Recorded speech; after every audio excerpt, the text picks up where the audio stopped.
Hi everyone. I just thought I'd hop on with some thoughts this morning. Maybe it's a practical thing. This so obviously the cost of living for many of us is going skyrocketing. It's going crazy. In this country, fuel prices, petrol prices, gas prices, electrical prices. Just the general standard of living, kind of food and that sort of thing. It's going crazy, and you couple that against the fact that people have more uncertainty about their work, about what they're doing. Some of us are going through like transitional changes in terms of how we see ourselves in the world. And so maybe our work, it doesn't feel like it once did, maybe. So you got this combined sort of, hey, things are getting more expensive, and some people are either being laid off or they're finding they no longer resonate with what they do and they're having to make changes. And so there can be this thing showing up for people, which is a pressure around money. And I certainly noticed that I'm certainly noticing the cost of living increases here. Absolutely crazy. And, it's requiring us to make some changes, some of us. And I thought I'd say a bit about how the principles has helped me with that. Um, some of you might know this story already, but when I was building my coaching practice, and I was, very much in my apprenticeship with Michael Neal at the time, and I was trying to build a practice, and it wasn't going so well. And I realized that I had a IT contract that was sitting on the table that had been offered to me, so a source of income. And I'd been turning my back on it for weeks and weeks and weeks, and I didn't want to do it. And it was actually a conversation I had with my wife, and she said to me at the time, when I was struggling building my coaching practice, and she said, well, why don't you go back to IT? And I initially didn't like the question, and I'd kind of ruled it out, and I'd gone, well, I can't be happy doing IT. That's not for me anymore. And of course, the minute I said that, I guess my grounding had got sort of deep enough that I'd started to see through the illusion that my work could create my experience. And I immediately opened up to the possibility of, well, what if I could do IT? What if my work in the IT didn't have to dictate my experience anymore now that I have a different understanding? And of course, it opened up a source of income for me, seeing this. And I took on the IT work and immediately started earning from it really quickly.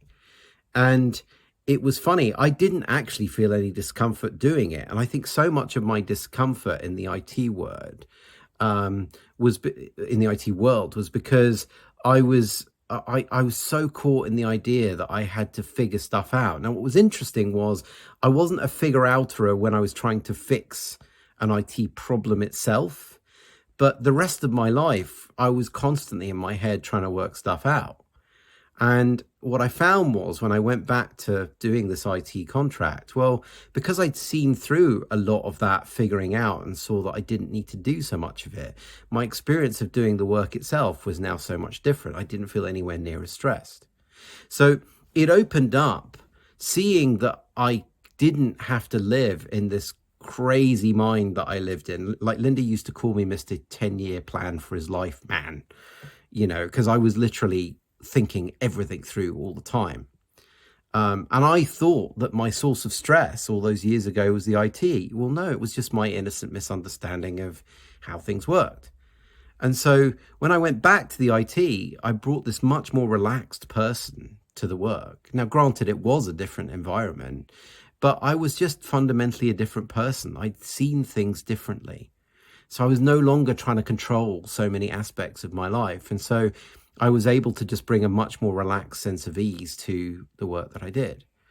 So that's one thing. And it's funny because that also opened up another source of income for me, because the minute I started doing IT work, I stopped worrying so much about paying the bills. And so I was talking to potential coaching clients, not even seeing them as potential clients. I was just talking to them because I could and I enjoyed it.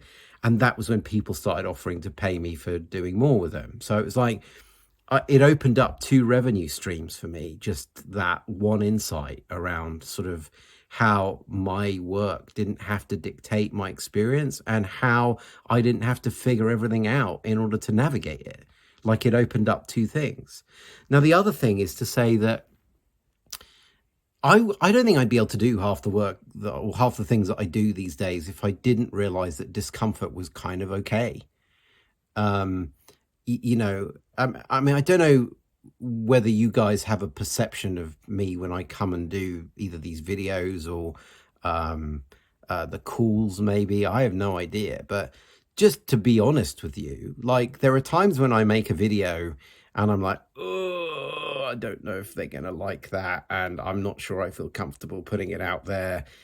And I just do it.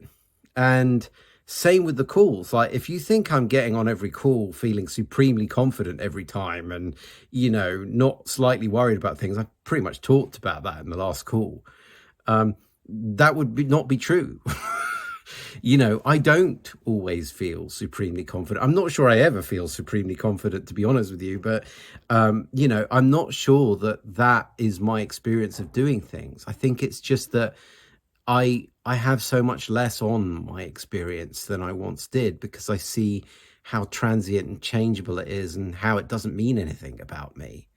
But it doesn't mean that I go about my work and doing new things and trying new things and even the regular day-to-day stuff. It doesn't mean that I do all of those things without some level of discomfort sometimes. Quite often I have a lot of discomfort. But my relationship to discomfort is different, for just understanding its nature. And that enables me to play a lot more with ideas that come through me. So, if maybe you're, thinking, well, I have to try new things now, or perhaps you're out of work, or perhaps you're transitioning and feeling like your old work's no longer relevant and you've got to do something new.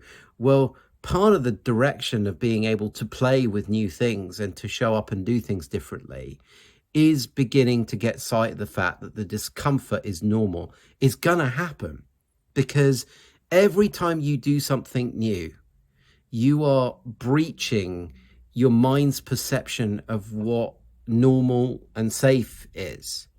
So the minute you do something new, probably going to feel some discomfort. Now, it won't be there forever.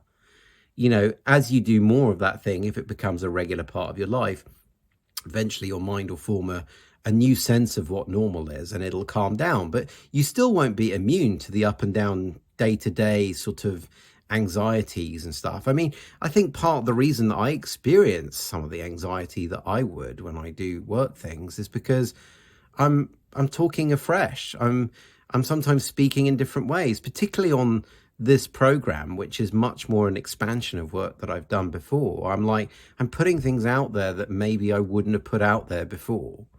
And I don't have many frames of reference for how people will receive them. I don't really know what effect they're going to have. I'm just sharing them because they're there to share, but it places me on the edge a little bit.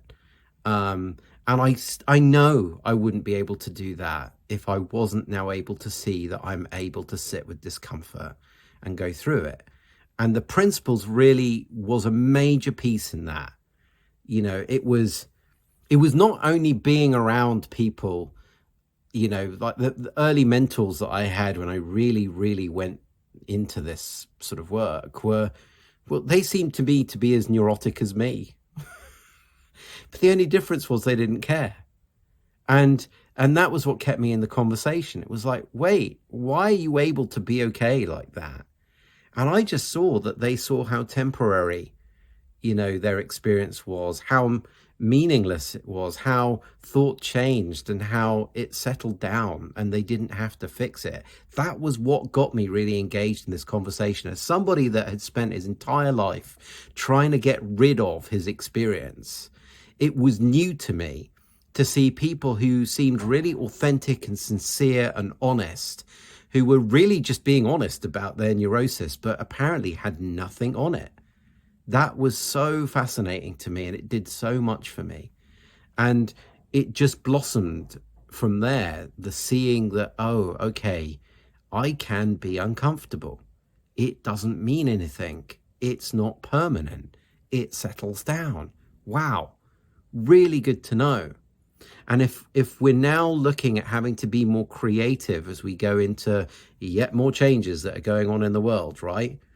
Well, that discomfort, that ability to see that you can go through discomfort and understand its nature is what's going to open you up to being able to play with new things and new possibilities and new ideas. You might get knowingnesses come through which go, do this. And then your experience kicks off and goes, no, we're not doing that. That's really uncomfortable. Well, what if you can pause for a moment and just go, I wonder if I'm actually capable of going through discomfort, and start getting really puzzled about that. The more you see your resilience in your experience, the more you stay in the realm of potential from what I see.